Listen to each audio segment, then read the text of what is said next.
हम चंदन दुबे एगो छोट वीडियो बना रहल बानी। ए वीडियो के माध्यम बा कि हमारा हिंदुस्तान के जौन सुतल सरकार बा उस सरकार के जगावे के प्रयास बा। जितना भी 4 साल के नौकरी प्राइवेट सेक्टर हो रहल बा वो चीज़ के ऊपर बाटे वीडियो।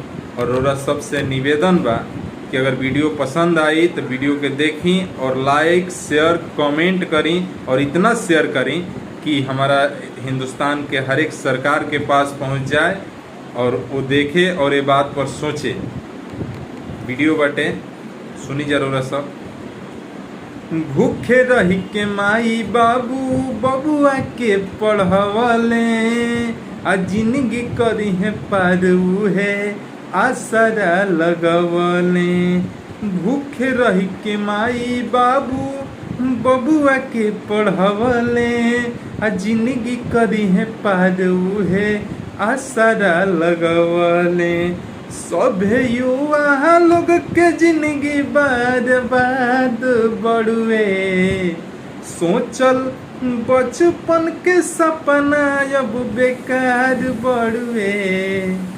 तो कदी प्राइवेट हिंदुस्तान कर्जदार बड़ुए।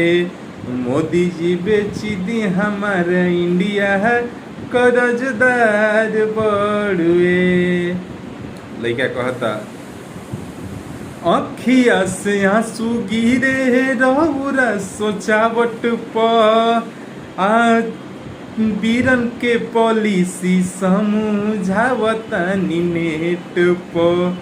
अखिया से आंसू गिरे अरे रौरा सोचावट पर बीरन के पॉलिसी समझावता नेट पर।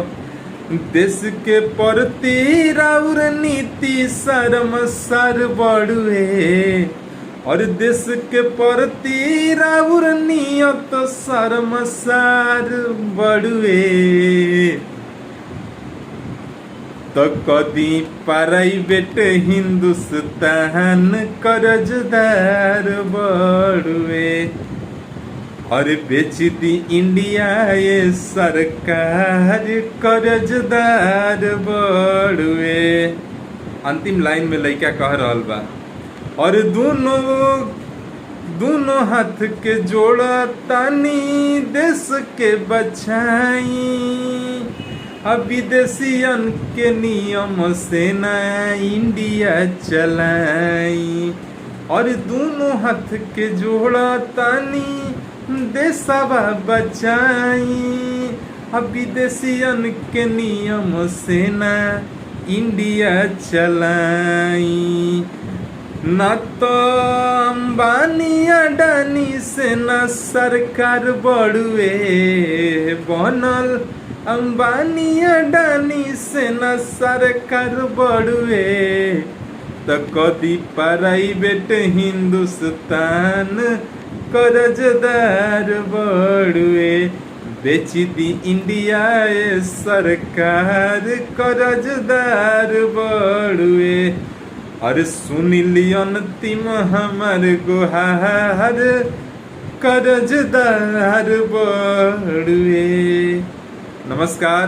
ई वीडियो से केहू के दुख लागल होके तो माफ़ी मांगब, लेकिन एकरा के लाइक शेयर बहुत करी जा कि सरकार तक पहुँचे कि हमारा देश के सारा हिंदुस्तान के आम नागरिक के संपत्ति प्राइवेट मत करी। निहोरा बा।